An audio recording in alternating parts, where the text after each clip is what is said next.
This is Scoot from the Cleveland Sports Fan Network, here to tell you about our new lineup for the rest of 2021 and beyond. We still have your favorites like Oshimida and the Fan on Mondays, our flagship show, the Cleveland Sports Fan, on Tuesdays. Wednesday has the Burley Gunner Show. Thursday is the Four Chubs, a roundtable show hosted by Burley Gunner. And on Friday, Pit Road News, a NASCAR, F1, and IndyCar talk show hosted by Scoot, the Cleveland sports fan himself. New episodes every day at 6 a.m. Eastern. Visit us at redcircle.com/Cleveland-sport-fan. Welcome to the law firm of Davis and Davis. We're not a real law firm. Go ahead, grab a beer, a glass of wine, sit back and listen.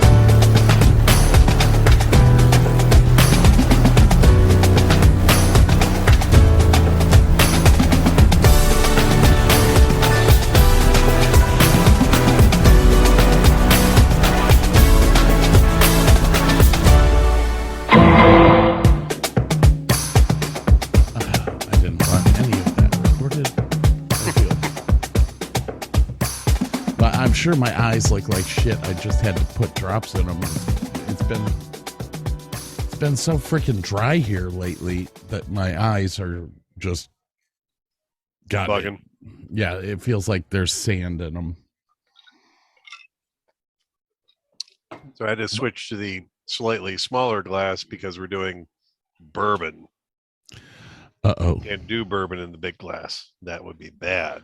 No, it wouldn't be bad. It would be fantastic. It would be fantastic. Let's see here. Let's see if I can do this. I was so enthralled with your cup the other day. I was worried where that was going. Let's see here. BRU. And I didn't know how to spell it. No, I flashed it in front of you enough. You could have looked at the footage. Let's see here. Yes, I saw the fluorescent yellow. Like I said, it was on sale. Okay. Let's see here. And you don't lose. The thing is, you don't lose this fucking thing. Like, you always know where it is. That's why you keep it at home. No, this is my travel. This is when I go boating nobody has this ugly ass yellow glass. I always know where this fucking thing is.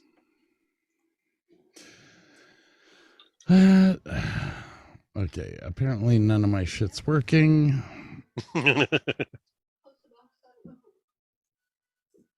It's been a long day, dude. Oh man, this is really sad because I can't remember my my login now. For Brewmate. Let's see. Oh. Here.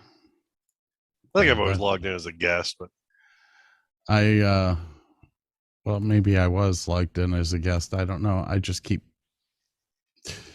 don't know. I believe you said you got the tall boy version. Here it is. Yeah, let me pop this baby in. Brewmate 24-ounce can koozie. Boom! Look at that, baby. Yeah. And look at what it was on sale for. Oh yeah, heck yeah. I was like, okay, because I do always drink the Bud Ice 25-ounce cans. That's what I buy. And I've already got a Yeti cooler for the 12-ounce cans. So I went and got this one. Damn, that's big. I will honestly say I am so looking forward. It's supposed to be here by Friday this week. Nice. The no slip base, but I don't know if this one has the thing that goes in the bottom. Probably not. It would probably say so in the description. Works with 24 and 25 ounce cans. Yeah, you just got the beer only one. Mine's kind of like the multi-purpose. I can drink out of it because it has a lid. I can put a beer can in it because it has the beer can. Yeah, that thing there.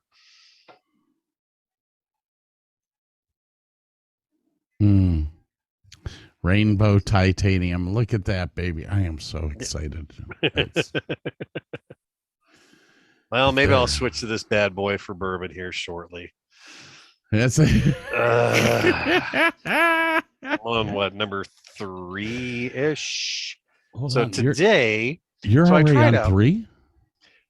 Yeah, but I came home, had a drink, then ate dinner, then had a drink. So Gotcha. So today we are. Well, we got something different today. What did we get? Jim Beam Devil's Cut.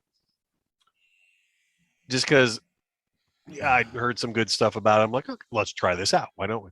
And it's a really good mixing bourbon, in my opinion, because it's a little too bitey, spicy to just drink solo for me. But all that flavor comes out when you mix it with the ginger ale. So it's got a great flavor of the ginger ale. And I also tried, and I can't remember what I bought. Oh, Old Forester. And it's a little more mellow. I could probably drink that just on ice. But I also got the 100 proof version, so it's a little bitey, but it's not bad. Both bottles were like $20. I was like, ooh, yeah. I was like, if I'm mixing it and it tastes good, more power to me. I'm just with my old regular tonight, which is Bud Ice 25 ounce cans in my 33 ounce Yeti. Does that mean no, you can't put 2 of them in there. I can do maths. Yeah.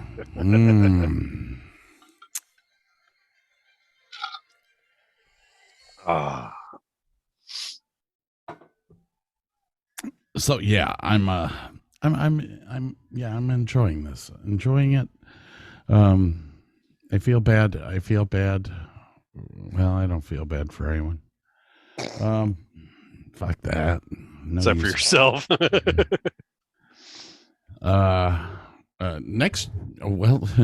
Next weekend I will be there's funneling your microphone apparently. What the fuck? Dude, there's fucking cat hair all over it. You have cats, and why are you amazed at this fact? I may have gotten Are you sucking on your microphone? Don't worry about it. I may have gotten rid of one cat.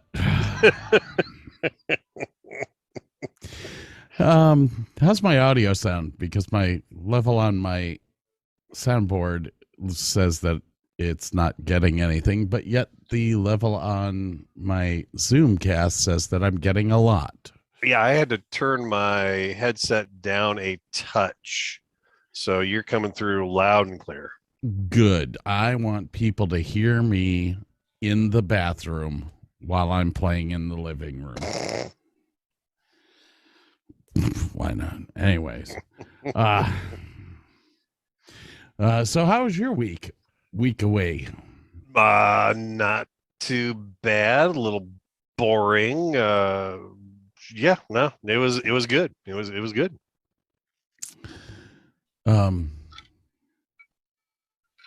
Boring. Why would Burke's weekend be boring?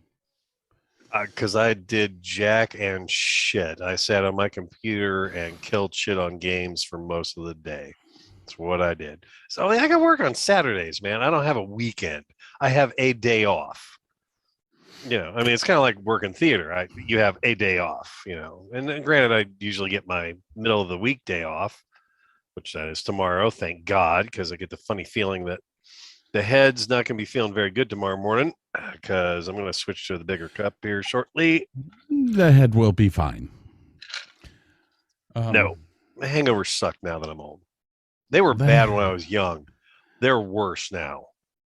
The head will be fine. It's the liver that you have to worry about.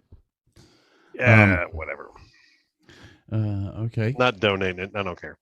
I have, as Burke can tell by the background that is behind me, I have 7 days left, so we can't discuss that yet. But I days don't know left what you're talking about. I cannot until I confirm find or out. deny anything about the background related things that are going on in your life. I don't want to. I don't know nothing. I have no comment. So we were going to do something a little different today. It has nothing to do with Ohio. It has nothing to do. As a matter of fact, I'm going to let Burke lead this because it was his idea. We'd done some Ohio stuff. We'd done some Akron News stuff. And I'm like, why don't we just talk about us? And he's like, that sounds fucking boring. Okay, what about your favorite movies? Like, wait, you mean like by genre? Like, yeah, why not? So we have done, I believe, 10-ish categories, and we didn't even talk about which categories we were going to do. So this is kind of a free form favorite movie, favorite genre, and at the end we're going to throw in our favorite holiday film because the holidays are coming up. Oh, thank God. It's like Thanksgiving's not here yet, and there's people on my block with fucking Christmas trees lit up in their front yard. That's insane. I live behind a Walmart, which is that's a whole story right there, isn't it? That's a whole podcast right there. I should tell people ahead of time, do not ever think that it's a good idea to move behind a Walmart. I don't even, I honestly don't want to know those stories. I don't want to hear it. I don't want to hear it. Yeah. I don't want to hear it. I've seen the people of Walmart. If you've never been to the website, People of Walmart, oh God, that's a time killer. It's fantastic. The thing that sucked me into the internet was this picture of this girl walking into a Walmart, and her back had boobs. She had back boobs hanging out of this backless shirt. She had if you've never been to a Walmart before, Walmart, if you look at the wheels on the cart that you're pushing at Walmart, one wheel is going to be different. One wheel is going to be kind of like a solid a black. And what that is it's a brake. Are you tipping up on one wheel to stop it? No. All right. You take the cart out of Walmart and decide that since you live right behind Walmart, you're going to push that cart all the way to your house. What this lock does is there is a signal that Walmart puts out. And when your cart goes beyond that signal, that wheel locks. Oh, that sounds like fun. Now, this is where it gets to be fun, people. The signal drops out right at my front yard. Oh, so they can keep going once they get past your house. No. No, that's where it locks up. So hence, you wake up every morning and there's 5 or 7 Walmart carts in your front yard.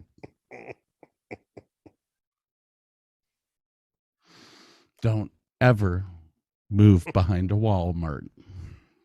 And don't put a front porch cam on your front porch if it faces the back of the Walmart.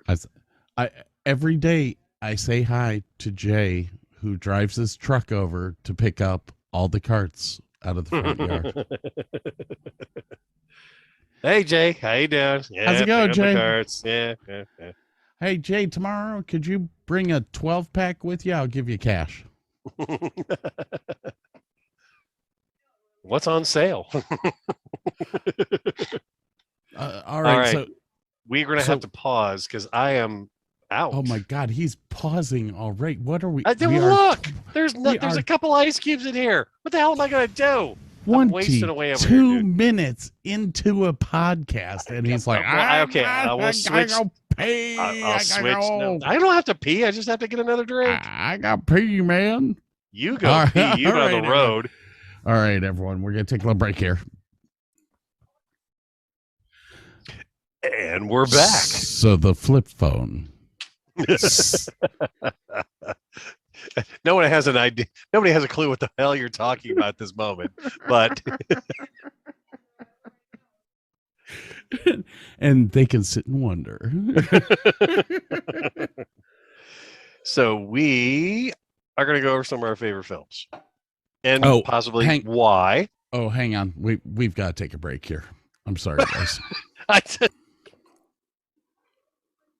Okay, so we're bemoaning the fact that Dean Stockwell died today. And actually, he was part of a couple of my favorite films of all times. Also, he was Dr. Yui in Dune. Which not a lot of people like the '85 version.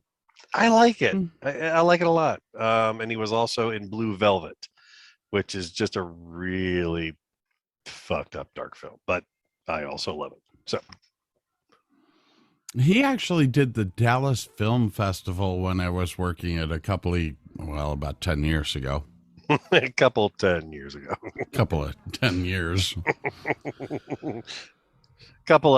decade, whatever. Anyway.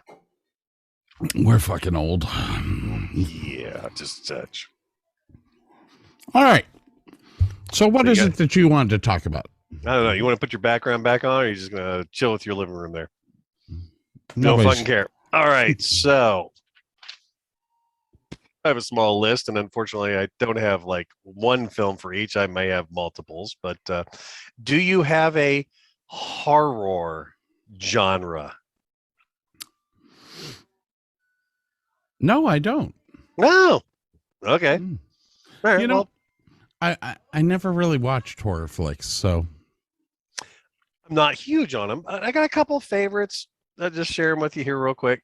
American Werewolf in London, although being a black comedy at the same time, and and Jenny Agutter, goddamn, she was just fine as I didn't get it, but anyway, love that film. Carpenter's The Thing. Okay, just a solid thriller and horror and whatever you want to call it. And then I was kind of watching some videos earlier. It's like Silence of the Lambs popped up. I was like, I guess it could be considered a horror film. It's one of my favorites of all time. Is that horror or is it a drama? It could be drama. It could be thriller. It could be, cop. It kind of goes over a couple genres and everything. So. All right. So that's one of my categories. Please go ahead and grab one of your categories and then pontificate. Ladies and gentlemen, we're going sci-fi. Oh, dear God. You should save that for last. Save that. Oh. Save it for last. Okay. Because that'll be the biggest conversations with the two of us geeks. Then here's what I'm going to do. I'm making kind of a genre. It's called 80s flicks. No, that's perfectly acceptable. Wish I'd have thought of it. Now, the first 80s flick that I have listed is Pump Up the Volume. Oh, Christian Slater. Great film. Yes. Four Non-Blondes sing the head or the lead song for the show. Yeah, absolutely. Oh, yeah, love it. Good film. Number 2 for 80s flicks, Breakfast Club.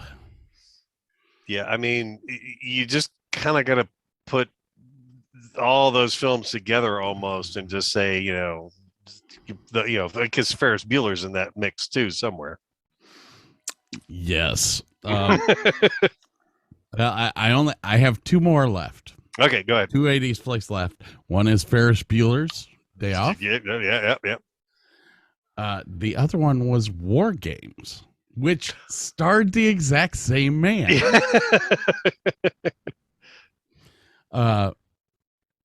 So yeah, there's my top 4 80s flicks. What do you have? I don't have an 80s flicks. I did not know that was I didn't know that was a choice. But, and I'm probably going to regret this, the first time I ever watched Ferris Bueller's Day Off, I was tripping on acid. And when the Ferrari comes over the top of the screen with the Death Star or the Imperial March or whatever going, I was losing my mind. And then at the end of the film, when the Ferrari goes out the back window, I was like, oh fuck, oh shit, oh god, I was like almost having a bad trip there for a second. That was my introduction to Ferris Bueller. I was tripping balls. So did not do a whole heck of a lot, but yeah. So right. No, good picks there. I didn't have 16 Candles. I think you could do the director that directed John Hughes. You could just say John Hughes. Anything that was John Hughes was probably in my top 10 list of all-time movies. But I'll definitely take Breakfast Club. That's a tough one, man. It's like we had to choose between Breakfast Club and Ferris Bueller. Shit. Breakfast Club to me is the quintessential this is how we grew up in the 80s flick. You did have the jocks, you did have the freaks, but everyone got along, and so you didn't eventually. You didn't live in the same class as somebody else like that, but you did get along. And that, if I recall, the scene where they're all sitting around explaining what they did to get detention was a lot of that was improv stuff. They were like given a general idea of what to say and just improv the whole bit, which it kind of got pretty real there for a while. And that's just a great scene. I think that's why you've really got to look at John Hughes as probably one of the best directors of coming out of the 80s, 90s. God, man died too soon. Way too soon. Oh, it's the movies that he made in the 80s were anything for anybody. Home Alone. That could be on our holiday film list. That's such a great holiday film. I've got enough holiday films. I kept it down to 2. I was kind of a good boy. All right, so what's our next category? I have I'm gonna probably do something you didn't do. Romance. Oh, wow. And I'm gonna totally fuck you up on this one because you've probably never seen it. It's a film, I believe, that was filmed the year I was born, called Dr. Zhivago. I watched the 4-hour version of Dr. Zhivago, and I'm impressed. 100% completely never need to see it again. Oh God, that film rips. It's one of the few films that will rip my heart out. It just, it sucks so bad. I can't watch it. If every couple years, maybe. If we're gonna go romance, I'm gonna have to go with the movie Ghost. That was probably my favorite as far as romance goes. I'm not. Yeah, I'm not upset with that choice at all. All right. I love me some Demi Moore. Yeah. It was a very well done movie. And This is Scoot from the Cleveland Sports Fan Network, here to tell you about our new lineup for the rest of 2021 and beyond. We still have your favorites like Oshimida and the Fan on Mondays, our flagship show, the Cleveland Sports Fan, on Tuesdays. Wednesday has the Burley Gunner Show. Thursday is the Four Chubs, a roundtable show hosted by Burley Gunner. And on Friday, Pit Road News, a NASCAR, F1, and IndyCar talk show hosted by Scoot, the Cleveland sports fan himself. New episodes every day at 6 a.m. Eastern. Visit us at redcircle.com/Cleveland-sport-fan. let's face it, Patrick Swayze is always a good time. Okay. All right. All right. What's your next on the list then? Action. Oh, yes. And the number one on my list for action, I have a whole bunch listed here, guys. I kept it to 3. I did 1, 2, 3. I did 4. Number one on the action list is Lone Wolf McQuade. Oh, Christ. If I saw that film, it was 10 years ago. I don't remember it. Mr.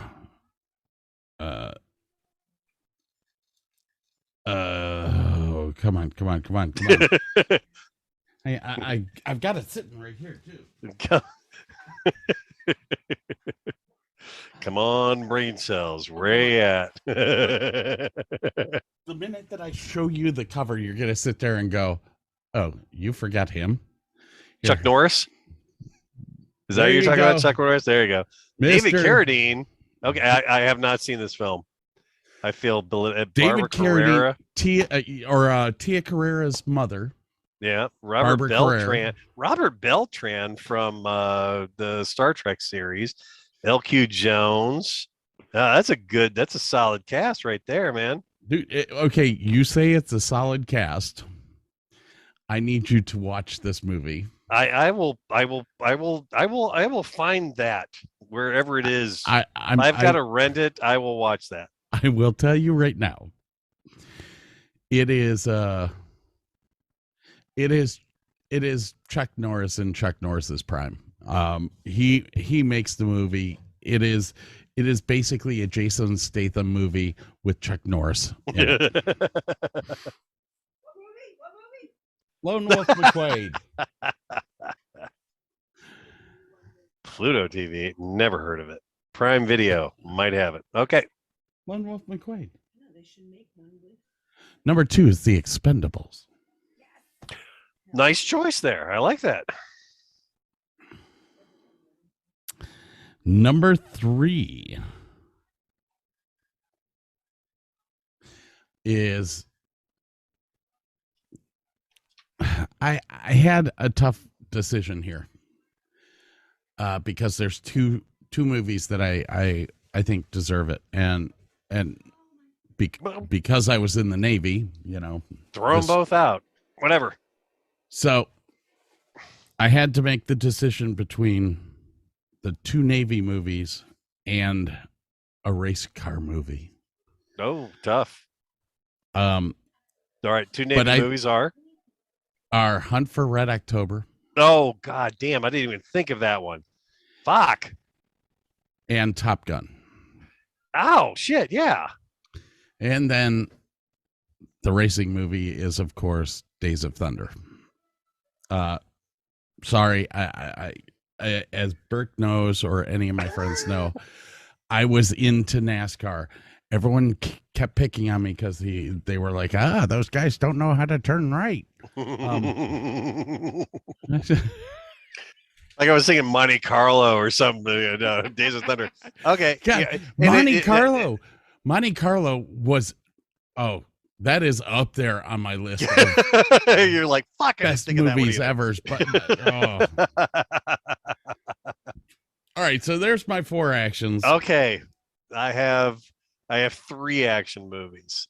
You know what? I'm going to cut it down to 2 because one of them's on my holiday film too.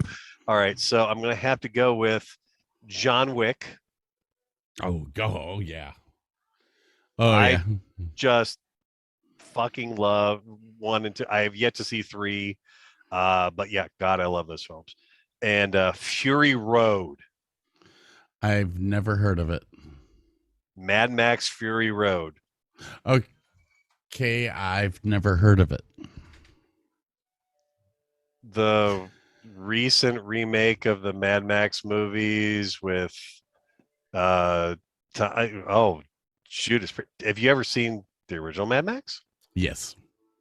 And Mel did you Gibson, see- come on, man. Yeah, okay. Have you seen the Mad Road Warrior? Max Beyond Thunderdome. No, that's Mad Max the musical. That one doesn't fucking count. The Road Warrior. Yes. Take the Road Warrior and be able to film it today the way that you want to film it today, and then take it over the top. That's Fury Road. Okay. It is. I get it. It's not Mel Gibson, and I'm okay with that because they got the original director, the bunch of the original guys from the Road Warrior did this film and got to spend whatever money they wanted to and cast whoever they wanted to and do whatever the hell they wanted to. And it's fucking great. It's great. You have, I'm going to watch Lone Wolf. You're going to watch Fury Road. Okay. I will put that on my list right now. All right. All right. So what was your other one? I got to save it for the holiday film. Oh, that's right. That's right. Yep. Okay. Yep. All right. So we have done horror, action, romance. We're saving science fiction for last. I went animated for my next genre. You're kidding. I didn't do No. animated. Okay. Well, have you ever seen a film called Spirited Away? I have heard about it. Miyazaki is probably the anime genius of the past century. It's worth a look. It's worth watching. You won't fucking understand a thing that's going on. It's kind of like the Big Lebowski of anime films. Just let it wash over you. Just take it in and just enjoy what you're looking at. And by the end, you'll be like, I think I enjoyed that. I'm not quite sure, but I think I enjoyed that. It's beautiful. Now, is that the same guy that did the show Star Blazers? No, Miyazaki did. Fuck, I'm going to screw these titles up here. Totoro. He did Howl's Moving Castle. A couple of they're kind of a lot of his shit's kind of kids films, but they get into that kind of scary stuff occasionally too. But yeah, Spirited Away, well worth a watch. And then my second one was WALL-E. Like WALL-E, like the WALL-E, Disney, Pixar, WALL-E. You got great music. You got I think that's a great animated film. All right. I don't really watch anime, so I can't even think up. I'm not heavy into this shit. I've just seen a couple of these things. I'm just saying, but I've seen every animated Disney film because I've got daughters. And it's like Moana was nice. Okay, great. And Beauty and the Beast. Yeah, good film and everything. WALL-E is just fucking great. You got a little bit of sci-fi going on. You don't got a lot of fucking talking going on. It's beautiful. I mean, the cinematography, the backgrounds, the little fucking robot. Everything's beautiful in that film. It's great. I think since you are naming some Disney flicks here, if I were to go for one, it would probably be Aladdin. I think that was their best done cartoon movie that they ever did. I absolutely love that film. I'm gonna if we were to stick to just Disney only, I'd go Fantasia. Oh, yeah, didn't think of that one. Hold on here. Now we've just come up with a category that we have to go into. So, what are the top Disney flicks? Oh God, just animated. No, Right? Disney. Oh Christ! Oh God! I just knocked off my headset. Oh, your mic's there. Yeah. I think the cartoons are great, but Disney has come out with stuff. You went all the way back to Fantasia. That's why this is popping into my head now, and I said poppin' because I think Mary Poppins was Good one film. of the most. It was groundbreaking for its time. It was absolutely groundbreaking. The getting Dick Van Dyke to be able to dance where it looks like he's on he's with dancing with a penguin, guys. He's dancing on the roof while chimneying. Yeah, the music was on point on that film. The performances were on point. It is a great film. I won't lie. I mean, you have to remember that Disney was movies as well as cartoons. All of the Herbie movies were Disney. Yeah. Oh God, I'm going to go back even a little bit further and like the Strongest Man in the World, the Living Computer. I don't even remember. Those are all. Oh God, what was that? The guy from. Goddamn, the guy from The Thing was in a bunch of those movies. Strongest Man in the World, shit like that. They pumped out movies left and right for kids. Yeah. Anyway, as far as the animated stuff goes, I do stick with Aladdin. I think Aladdin was better than Fantasia. Fantasia just had so much. I mean, Night on Bald Mountain with the fucking demon at the top of the mountain and shit is just to this day a great piece. Not the best animation ever, but just a great piece. The hippos doing ballet. Like, how do you put hippos and ostriches doing ballet and make it work? They made it work. It was. I think a lot of people need to give. We've literally only listed like 2 or 3 movies that Disney made, but Disney was the first company to come out with the not animatronics. Where human beings are put into a cartoon world. Superimpose somebody. Yeah. They're the ones that figured out how to do superimposed work and make it and choreograph it and make it all work. I don't think that anyone will ever be able to top Disney. Fantasia was good. Fantasia was the first time that they used Technicolor for their film-based stuff, and it was great. It was the colors, the blues were so saturated. It was gorgeous. Yep. Now, do we go all the way back to Steamboat Willie? Because Steamboat Willie was first film with sound that matched up to the film. Mm-hmm. So, yeah, I have a whole bunch listed on my Disney list, but I'm going to stick with what I said. We'll go with that. All right. So, we did it. Okay, your turn. What's next? All right. I did movies that were filmed in Ohio.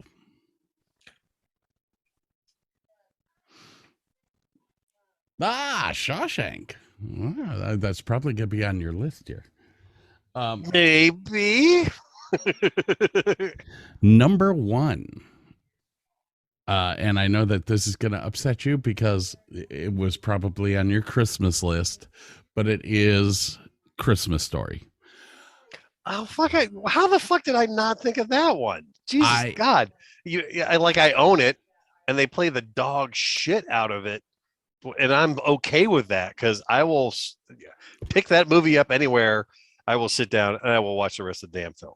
I know that we have listeners that listen to us from other states, and the next time you watch A Christmas Story, the window, the shop window that they walk in front of, that was real. Every year my mother would drive me down to Cleveland to go look at the Higbee's window. I was gonna say Macy's, but yeah, Higbee's. Yep. Well, right. It was Higbee's on one side of the street. You had Macy's O'Neill's on the other side of the street. Okay. So we would go up, but we would go and see Santa Claus in Higbee's with you remember the big concrete columns that were going up through the middle of the, oh man. And that was, I think that's why that movie was so important to me. You've been there. You've done that. It was me growing up.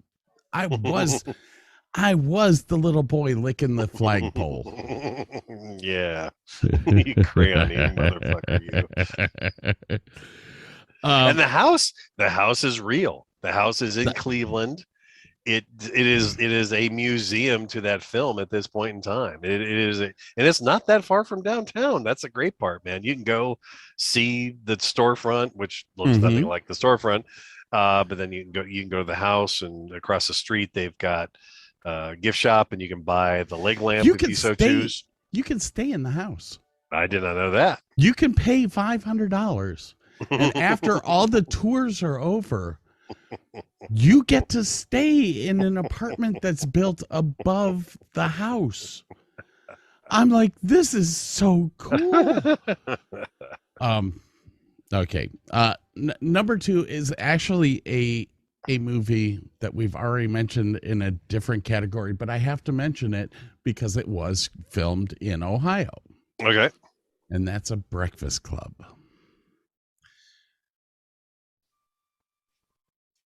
The actual God damn school, it, that's right. It was in fucking Columbus. The actual it was a school shutdown that they were in was filmed in Columbus. And the set for the main part of the set they built in the gymnasium. Mm-hmm. God damn it, that's right. I totally forgot about that. And number 3 on the list, here I'm hoping that this will actually find it. Oh, there it is. Number 3 on the list is a movie called Those Lips, Those Eyes. I have it up on the screen so that you can actually see it. Jerry Stiller was in it. Frank Langella? Frank Langella actually starred in it. And I gotta admit, of all the Dracula films, I love the 70s Frank Langella Dracula film probably the most, and I feel bad about that sometimes. All right, so they list this as a romance rom-com. Okay. So I guess I do have a rom-com list on here. Okay, nice. Okay, you got a romance one in there.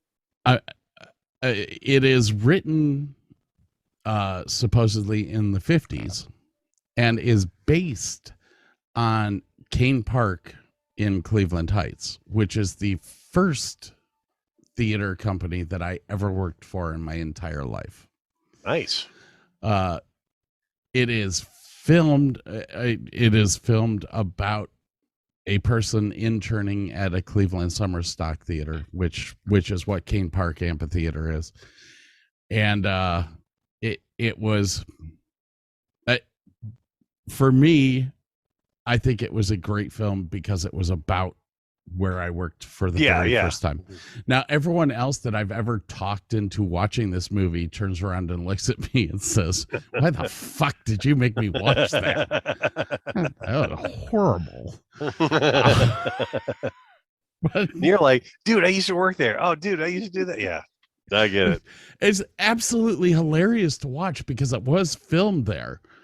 It was filmed there before the amphitheater was put in, but all of the backstage buildings were the same. So I saw the old electric shop. I saw there was a post that was right in the middle of the scene shop. And we called it the whipping post because like everybody that worked at Kane Park got like $100, I think, a week, something like that. And we were putting Good in wages, fuck. and we were putting in like 70 hours a week. So yes, that is my final Cleveland movie or Ohio movie. Cool. You didn't have an Ohio list, but I did not have any, an Ohio list. Do you have any that you would remember that weren't named? Well, in my drama category, I have one and one only on my T-shirt: The Shawshank Redemption. That didn't make my list. Not because it was a bad movie or anything. I just Didn't have a genre set up for it. Well, I wouldn't even go that far. Literally, what it is every time I've started to watch Shawshank Redemption, I get bored with it. Oh God, no, man. That. Well, that's one of those. And forgive me, I don't know how many, but it took like what 8 Oscars, I think, that year or something like that. It's not a bad film. It's just Not your film. not my film. It is totally my film. Totally. This is Scoot from the Cleveland Sports Fan Network, here to tell you about our new lineup for the rest of 2021 and beyond. We still have your favorites like Oshimida and the Fan on Mondays, our flagship show, the Cleveland Sports Fan, on Tuesdays. Wednesday has the Burley Gunner Show. Thursday is the Four Chubs, a roundtable show hosted by Burley Gunner. And on Friday, Pit Road News, a NASCAR, F1, and IndyCar talk show hosted by Scoot, the Cleveland sports fan himself. New episodes every day at 6 a.m. Eastern. Visit us at redcircle.com/Cleveland-sport-fan. There isn't anything I don't love about that film. Yeah, no, it's great. And then getting to go to the actual prison. And the first time I went, I was actually driving limo and took people down there because they have a haunted house that goes through the penitentiary down there. And I'm more like looking around going, oh fuck, that's where that was. Oh God, that, you know, I'm like finding the places that they filmed it at, and the people are trying to jump scare me, and I'm like, shut the fuck up, I'm looking, you know. So it was not a great haunted house experience for me, but it was great. And then I went back a couple years later to do the actual tour and just go through the whole thing and what, and it's like, this is just fucking great. Yeah, no, I absolutely love that film.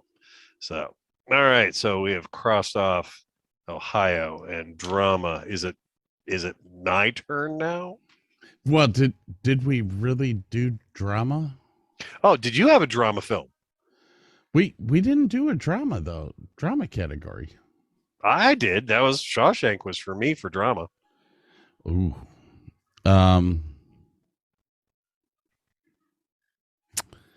Okay.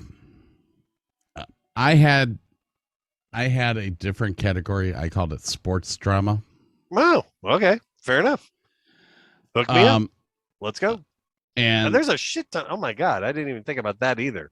I mean, sports drama and sports comedy. Oh God. Anybody that knows me knows that I'm into sports. I'm into a lot of sports. Auto racing is probably the biggest one. This is why when we did the 80s, I took Days of Thunder out of the 80s category. and put had it into this in one. my sports category. Got it. But the only movie in my entire life that ever beat Days of Thunder as far as sports goes is Field of Dreams. Oh shit. Yeah, that's some good shit right there. That's another movie that if it is on TV, I will sit my ass down and watch it till the bitter end. Yeah, absolutely. So yeah, those were my two sports dramas. Gotcha. What do we Cat, do not sit on my keyboard. what do we have left? Well, I've got 1, 2, 3, 4, and holiday. How many you got left? I have one. You have one?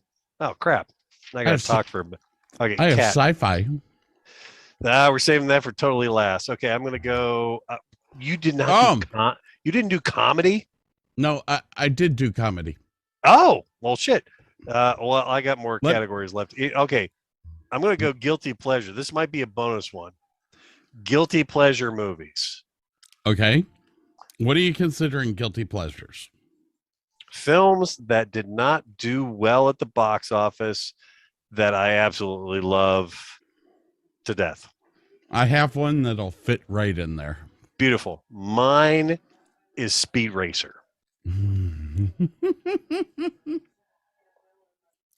It is pretty. It is the color saturation. You want to talk about color saturation? That film is an assault on the senses. And yet, because I don't know, I would have to like watch Speed Racer on low volume so my mother didn't hear it because she hated the violence in Speed Racer.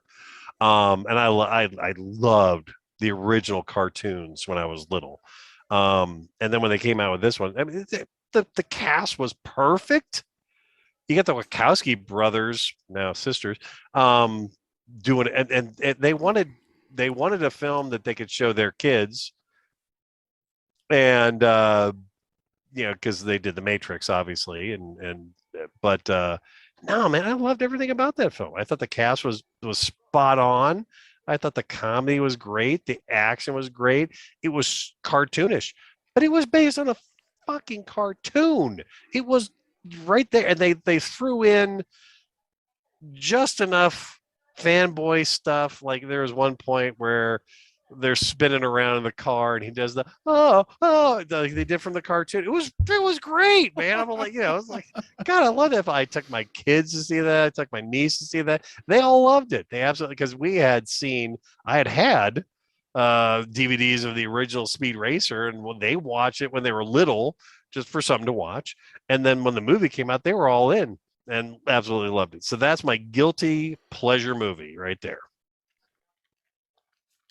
My guilty pleasure movie comes from 1976. Ooh. I am about to show you a picture.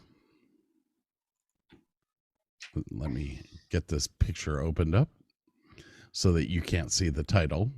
It's gonna be something like Eraserhead.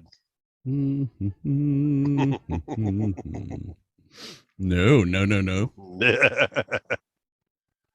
This is how do I explain this? View picture. Let's just the picture would help, yes.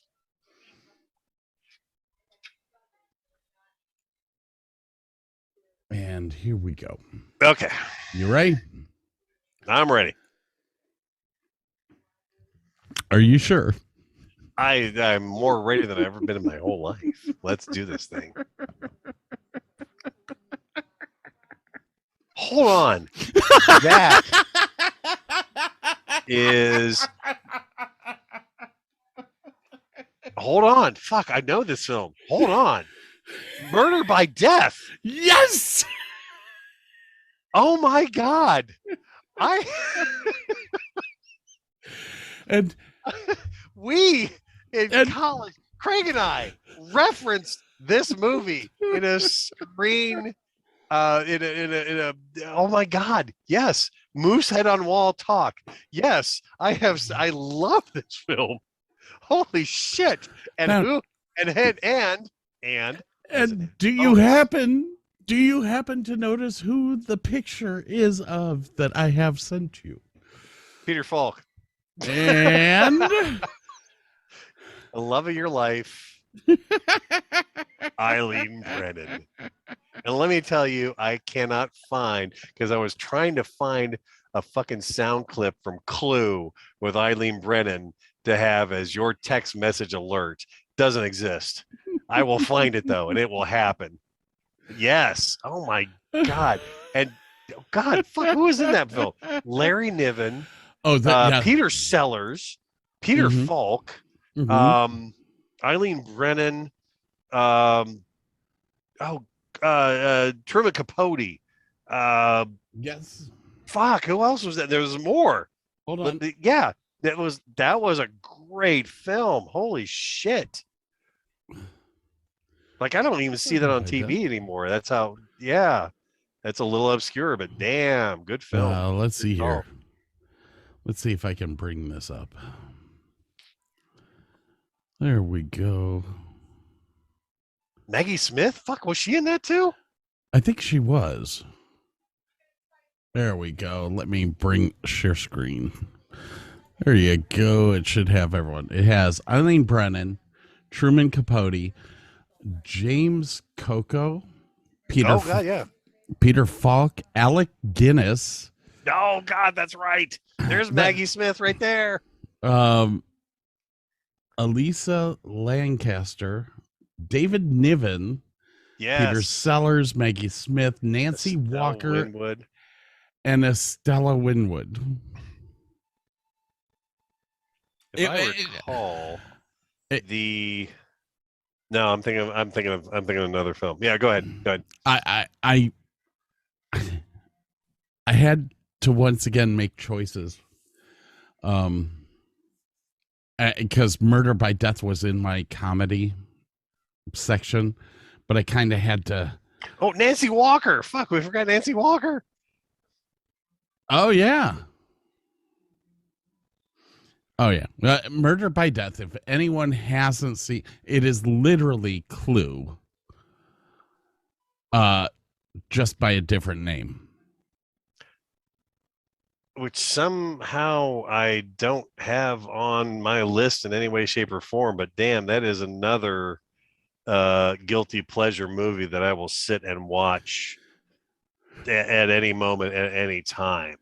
That's Murder by Death has been one of my favorites ever since I stumbled across it, and it was just for the person playing Jackie Chan or playing Inspector Chan. Oh, what? Peter Sellers played him. Yeah, Peter, the part that Peter Sellers was playing, who actually sleeps through like almost being poisoned and all that. It's a great flick.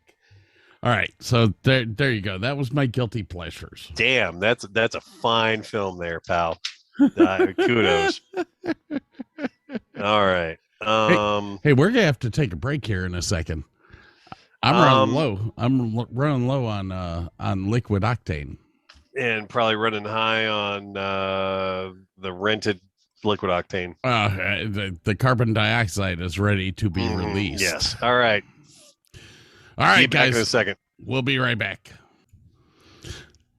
So a flip phone, Yeah, flip flip phone phone. is gonna Yeah. happen. It's Yeah, got to be sweet. a flip phone now. Anyways, back to reality here.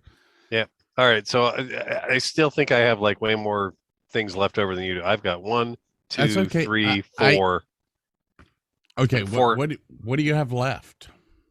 We're saving that for last. 'Cause I've got we haven't talked comedy yet. no, that is one of them. And I've got some that kind of blur the lines. I've got science fantasy. I have Okay. fantasy and science fiction, comedy, holiday film. Okay, because I can split up a couple of the ones that I have. Okay. because you're talking fantasy as well as Yeah, it's a fine line. there's some that I was into where I can't really call it sci-fi, but it's definitely along the realms of right. fantasy.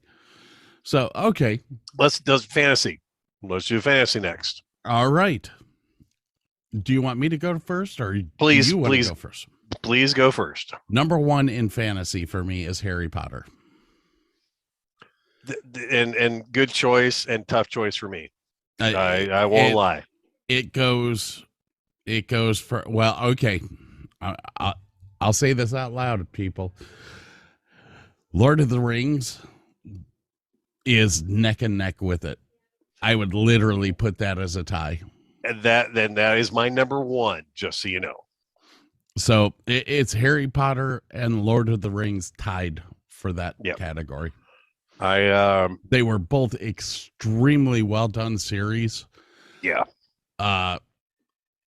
With the Harry Potter, like I think I watched the first movie first and then said, oh fuck, I gotta read the books, and read the books.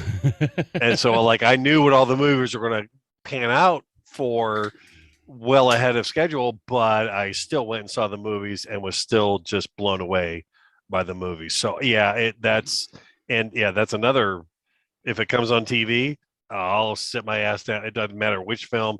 And there's a couple films that are not as beautiful or great as the whatever, but great series. A couple of them that are dark where it just gets darker as it goes. I mean, fucking they knew that, because if you watch the Warner Brothers credit thing in the very beginning of the movie, they get darker literally every film. They start off bright and shiny, and then they start to tarnish, and by the end they're fucking black and green and just I think what makes me extremely into that series is the fact that she and when I say she, I mean J.K. Rowling advanced the characters to the point of when it just to the one guy. When it started out, it was a children's book.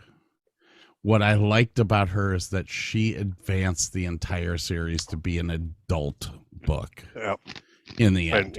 And Alan Rickman, bless his God, I love him as an actor. You ever seen January Man? Yeah. Fucking love that film. I literally started watching all of Alan Rickman's movies. I didn't even realize that he was in Die Hard. I guess he's so good. Yeah. But because it's a totally different character. Oh God, yeah. Yeah. I love Alan Rickman in everything he's done, but he was the only person that she told what was going to happen at the end of the books, so that his performance could reflect that early on, which is fucking great. I think the things that really got me was the first movie, the first Dumbledore.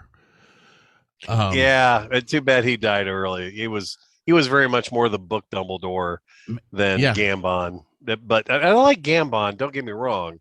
But and of course I can't remember his goddamn name because I'm an idiot. But freaking Maggie Smith. Oh Maggie God, Smith I love is her. Incredible through love all Maggie of Smith. So one of my favorite lines is when in the very last film she calls down a bunch of golems to go kill some people, and she turns to the person beside her and goes, I've always wanted to do that spell. And she's just like a little kid. It's fucking great. Oh my God. She's like just the best. She's like 145 years old and she's enjoying and herself. Her against Dolores Umbridge when they're like fighting in the hallway is gosh. Great. Oh my God. The snarkiest without being a total bitch. Oh, what a great scene. Now, I don't want people to sit back and think that we're dissing Lord of the Rings, because we're about to talk for 15 minutes about Lord of the Rings. Mr. Jackson the director of Lord of the Rings. I don't think I could have picked anyone better to do this show. Nope. To do justice. The fact is that the man was already a Tolkien fan. He read every. He made the cast read the books. He made the cast keep the books on them. And they read them constantly. The fact that he made everyone read the Silmarillion. Oh, God, and what a piece of shit that book is. Well, remember the Silmarillion, he died halfway through it, so his son finished the book. Oh, is that the reason it's so bad? So that's why it's so different from The Hobbit and Lord of the Rings. It's not nice. It's like, the casting was incredible. The film sites in New Zealand, were just a better spot ever. Were just incredibly gorgeous. Like even the bad areas had beauty in their own way. There's one scene that I remember where the horsemen are coming over the hill and they see all the orcs that are dead and all that. Yes. Just the beauty of the landscape around them. I was like, that's where I want to live. I want to live someplace where it's green like that. You know? Now, as we find out later in life, as life goes on, New Zealand is under snow for 3/4 of the year. So that might not be a great place to live, but not a great place. Yeah. I want to go visit. Oh my God. I will honestly say if I get the job that I'm trying to get right now, and we're not going to talk about where, I will guarantee you and I a trip to New Zealand. Oh, to go see Hobbiton. Oh God. All right. I'm in. Yeah.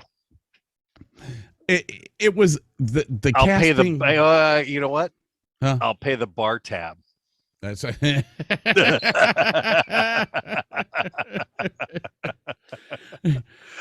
might be worse than the trip itself. Hang on, you can pay the bar tab with the money that you make from the cars that I buy off of you. Because I'm gonna have to buy some new cars when I come up. Yeah, I got you. Hold on 2 seconds, please. Ladies and gentlemen, Burke is peeing. And I'm back. Nope. Moving drinks. All right. Anyway. All right. So we're gonna talk about Lord of the Rings anymore, or are we good? That's my fantasy pick. Yep. I think I think we've hit it. That's a whole show right there if you want to really get into it. If you want to do a deep dive, that might be the movie. I'm not quite sure. We'll think about that. That's 6 hours of movie. Well, did you watch the director's cut? Okay, so that's 8 hours it's of a movie. 12 hours of movie.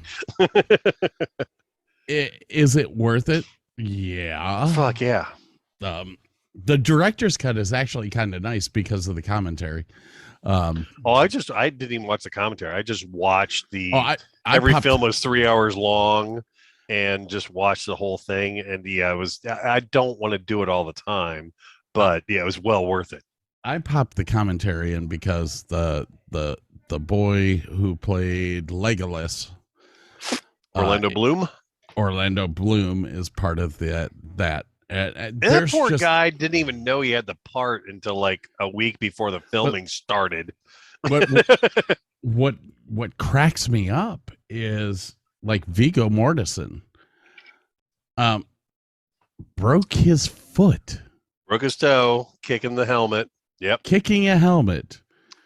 And I mean, that's the shot they kept. That's the shot they kept. Yeah. he didn't fall to his knees because he was directed to. He He fell wasn't. to He wasn't. his He wasn't in knees. the moment. He was in fucking pain. Yeah. And then I guess Orlando Bloom cracked a couple ribs riding horses. Yeah, there was a lot of there's There, some, there there was was some damage done on that film. oh, come on, who played Gandalf? Yeah. Now that you asked me that, I couldn't tell you. Okay. I can't even I can't remember his name right now, but well, I gotta tell you this. If you ever get the opportunity, he was in a sitcom for the BBC called Vicious. He played a gay guy with a gay roommate. That's Vicious. Oh my God, that is hilarious. It is the most crass and nasty show you will ever see. But and they play they play guys that are in the theater, if I recall. Oh, he plays a guy that was in the theater. Yes. His roommate or slash boyfriend, whatever roommate, whatever you want to call him. I don't even know what he did, but he's an out of work 70-year-old Ian McKellen. He is an out of work actor who is constantly waiting for his agent to call for that next role. And there's actually one. I think it was the Christmas special that they did, where he kept talking about not Maggie Smith. Who was the lady that played M in the last 007? Jane Judi Dench. Judi Dench. So he keeps talking all the way through the show about how he's friends with Judi Dench and he's waiting for her to call. And they're going through the whole show, you know. Oh, she's going to call any time now. I guarantee it. The very last scene, they are up in bed asleep and the phone rings and it's Judi Dench going, "Oh my God, I can't believe." This is Scoot from the Cleveland Sports Fan Network, here to tell you about our new lineup for the rest of 2021 and beyond. We still have your favorites like Oshimida and the Fan on Mondays, our flagship show, the Cleveland Sports Fan, on Tuesdays. Wednesday has the Burley Gunner Show. Thursday is the Four Chubs, a roundtable show hosted by Burley Gunner. And on Friday, Pit Road News, a NASCAR, F1, and IndyCar talk show hosted by Scoot, the Cleveland sports fan himself. New episodes every day at 6 a.m. Eastern. Visit us at redcircle.com/Cleveland-sport-fan. Leave you called. Anyways, okay. So we got rid of fantasy now. Yeah, and we might have to deep dive into Lord of the Rings. I'm not quite sure about that. What do I got? I got science fantasy. Okay, what are you considering for that? It was tough because I love Tron and Tron Legacy. And I couldn't put it in science fiction exactly. I couldn't put it in fantasy. I kind of said, "Fuck it, I'm going to make it its own thing." It's first full CGI movie ever. Mm-hmm. The original Tron, great cast. They bring them all back for Tron Legacy, and a lot of people dumped on Tron Legacy, but Jesus Christ, what a beautiful film! And having Daft Punk do all the music was brilliant. They're both great films in their own right. And you watch the original Tron, which is 1981. It looks kind of hokey, but damn, some of the shit was just groundbreaking. Like, they should have won Academy Awards for some of their stuff, but they didn't have categories for it at that point in time. That film, I believe, created categories for CGI in the Academy Awards. Another two films that I own both. If they're on TV, I will sit down and watch them both. I love both of those films to death. Ooh, I didn't know this category, so I didn't write anything down. That's cool. But I have to agree with you on this. Tron was ahead of its time when it came out. Oh God, yeah. Tron, when it came out, I went and saw that flick about 40 times. That was a good on the first run. Eight times in a movie theater easily. It just which was eclipsed by Star Wars, the original 77.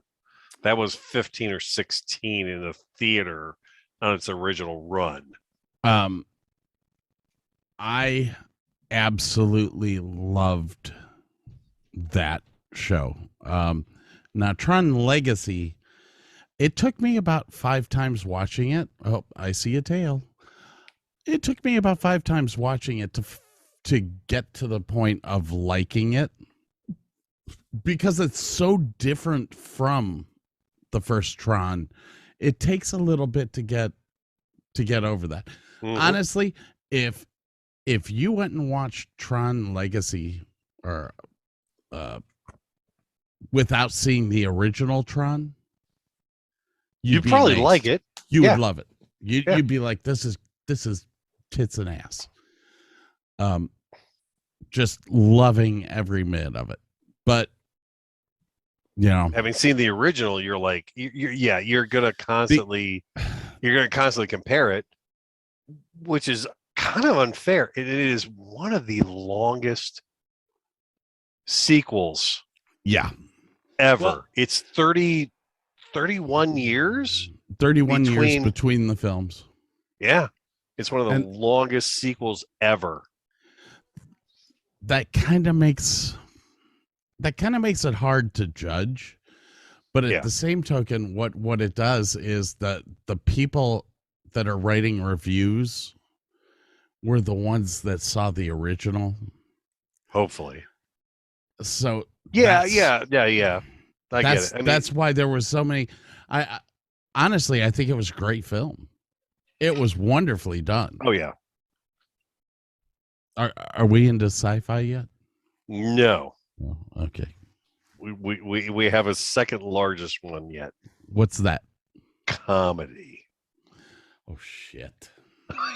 All right. So for comedy, my dear boys, yes, I have 1, 2, 3.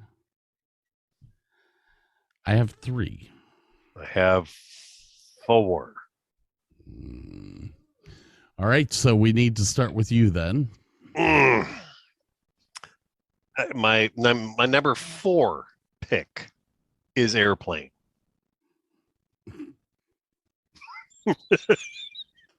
Because let me ask you, have you ever quoted Airplane in your normal daily life?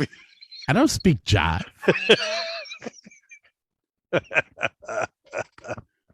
It's a completely different film altogether. It's a completely different film. Please remember the people that I work with. I don't speak jive. Excuse me, sir. I speak jive.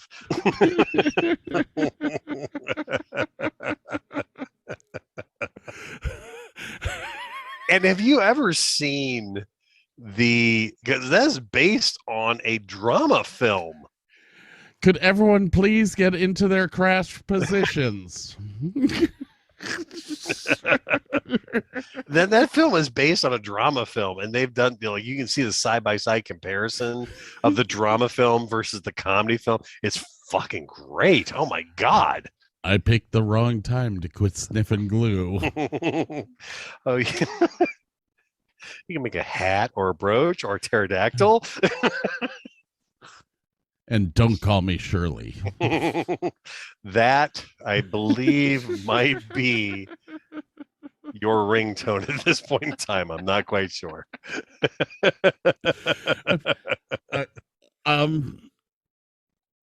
Okay. I think before you go on any further, because we are into the comedy thing now, I think you just need to say ahead of time anything that Mel Brooks wrote deserves to be there.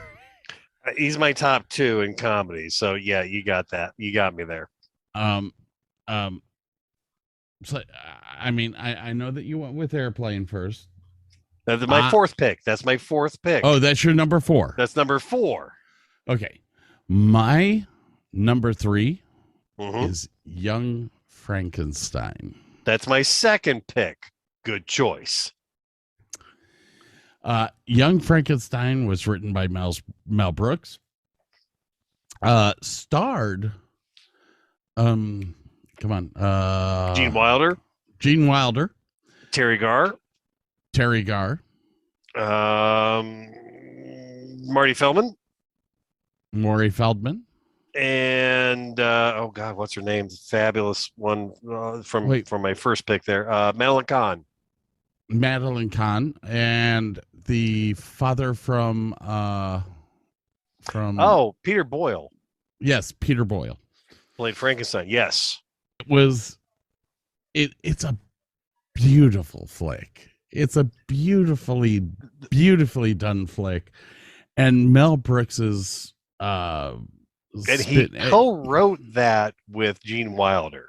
Gene came up with the original idea and sent it over, and they worked on it long and hard, and it really shows. And it's a subtle, some of the shit is, it's a very subtle comedy. It's not Blazing Saddles. There is slapstick, but there is just subtle, great moments of dramatic pauses that make the comedy that much better.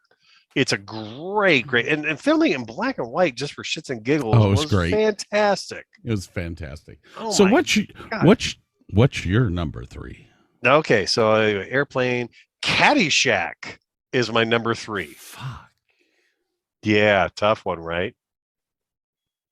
Harold Ramis. Like, we didn't even get into, like, I don't have Ghostbusters on any of my lists here. Dude, I think you and I, okay, once we get through this list, I think you and I need to plan on one show of just going over comedies that people need to watch, because right now, just with what you've added,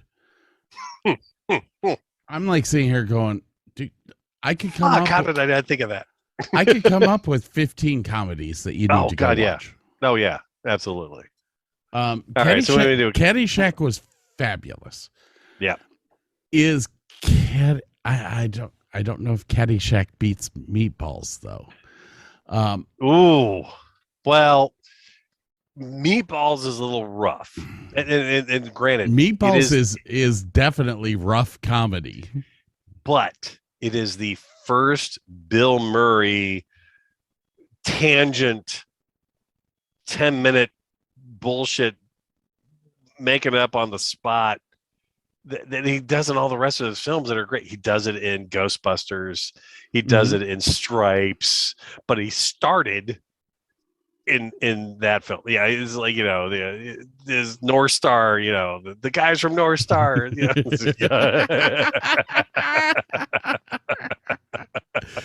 Oh my gosh. All right. It was it's a brilliant movie. Yeah. So Airplane, Caddyshack, Young Frankenstein is my number 3 choice.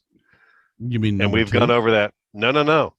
Airplane, Caddyshack, Young Frankenstein. Yeah, you only had 4. My number 1 pick. Oh wait! Don't go to number 1 yet, because I gotta go through my number 2. Oh! What's your number 2 pick, sir? I apologize. My number 2 pick is a movie called Spaceballs. Yeah, that's up there, man. And that, love Mel Brooks talking about that film, because most of his films were back in the 60s and 70s. Not a lot of 80s films, but you had Spaceballs come out where he's making fun of Star Trek, Star Wars, all that kind of stuff. And it got people involved with Mel Brooks, and it was like a resurgence of Mel Brooks. And then Yeah. they started watching these other films going, oh my God, these are great. So yeah, I do love Spaceballs. It would be on my top 5 probably, but I only stuck to 4. Okay.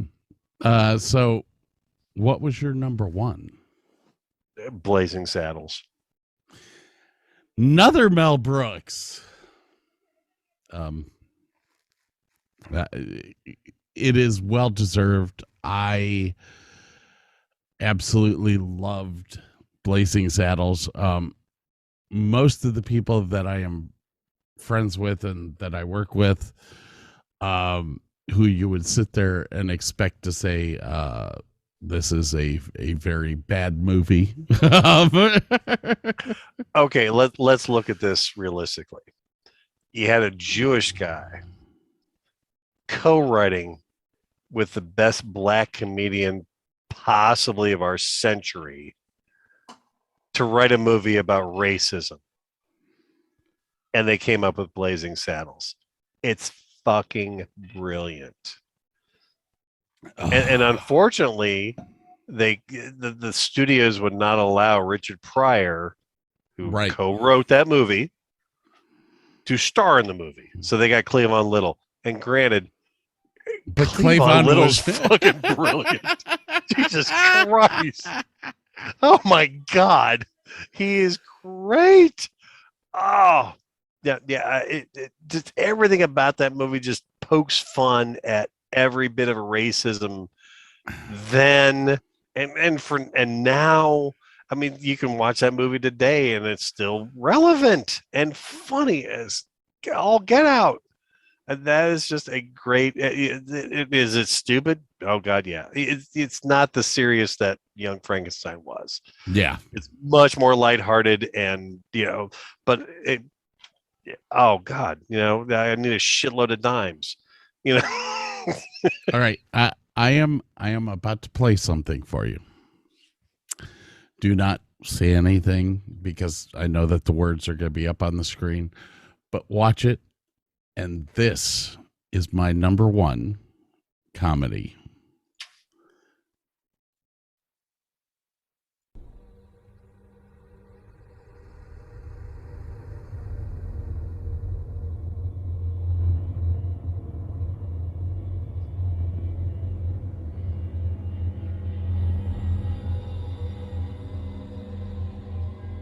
I think I know what this might be.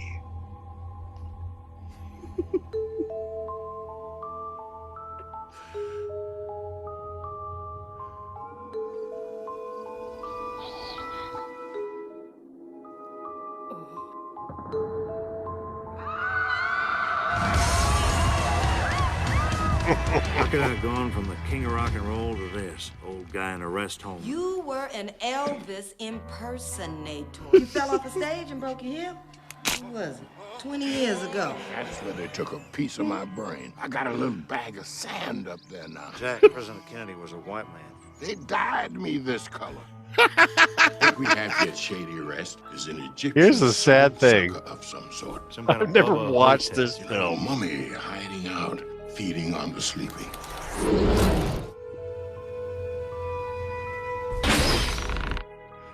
He can just keep on feeding unless he's finally destroyed.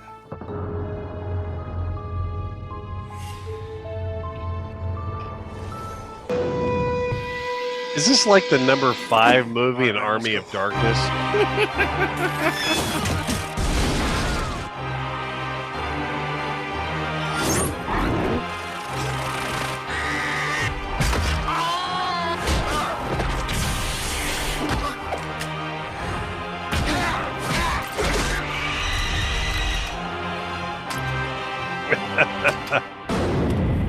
Elvis in a walker. Bubba Hotep. Don't make me use my stuff on you, baby.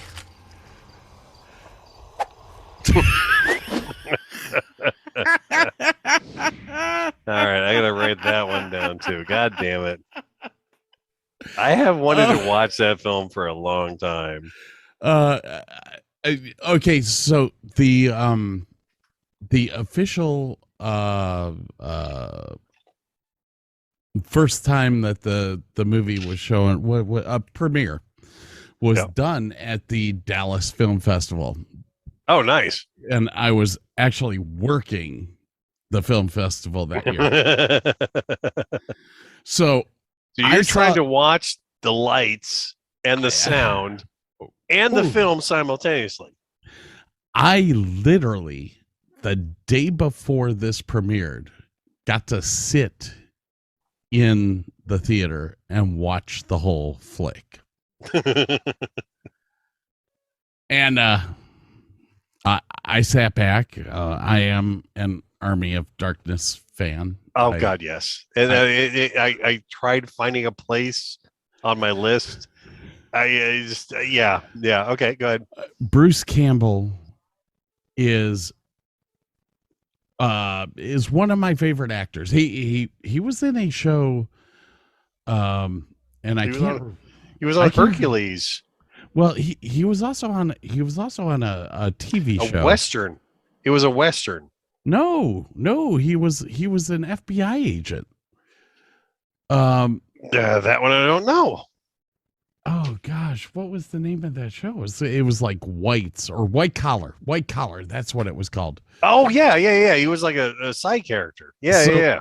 So he was a side character on it, and I was watching that when this show became kind of I saw this show first, and then kind of followed Bruce. Anyways, the whole fact that this was an independent film, people. So, all of the music that is in Bubba Hotep is non-copyright. So there's no Elvis music, no nothing. To see Bruce Campbell playing Burn Notice, that was it. Yep. To see Bruce Campbell playing Elvis, an 88-year-old Elvis impersonator. And no, in the show you will figure out that he's actually Elvis. He switched positions with an Elvis impersonator because he was tired of the limelight. And then proceeded to fall off the stage. Doing an Elvis impersonation. It's a brilliant show. It is a brilliant show. I am not going to ruin it for everyone. If you are into horror flicks, this is something to watch. Or dark comedies, because Bruce Campbell is he's got brilliant comedic timing. Holy crap! And to put him up against Ozzie Smith was absolute, or Ozzie Davis. Why am I not remembering Ozzie's name? I don't know. Ozzie, what are you talking about? Let's see here. It was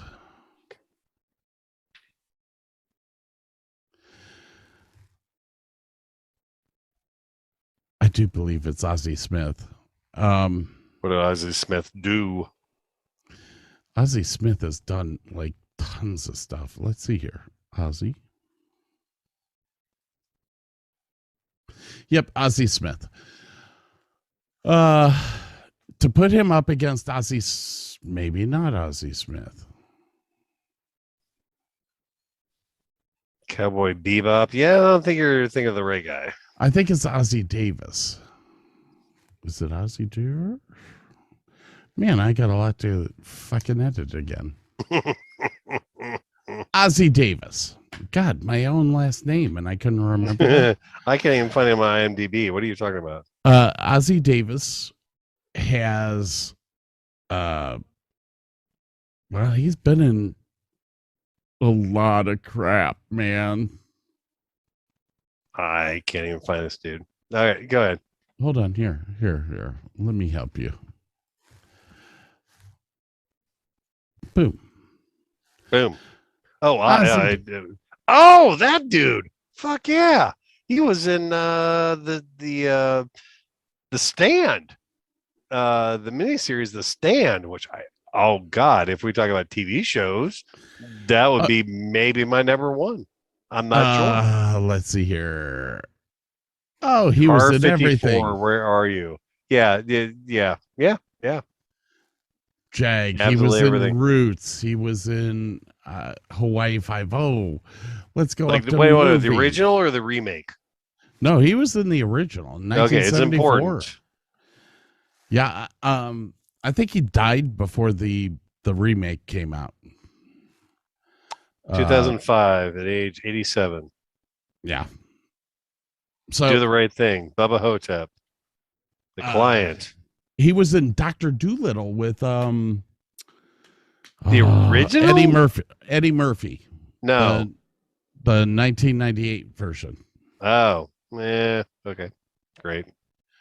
Well, he was he was in a tremendous amount of movies. 108 films. Holy shit. He was to put a serious actor like that up against Bruce Campbell. I am Rappaport. Damn. You're talking about not just the serious actor. He was an activist. He was He was in Malcolm X. Mm-hmm. I mean, you have to remember his Joe time versus period, the volcano. His time period.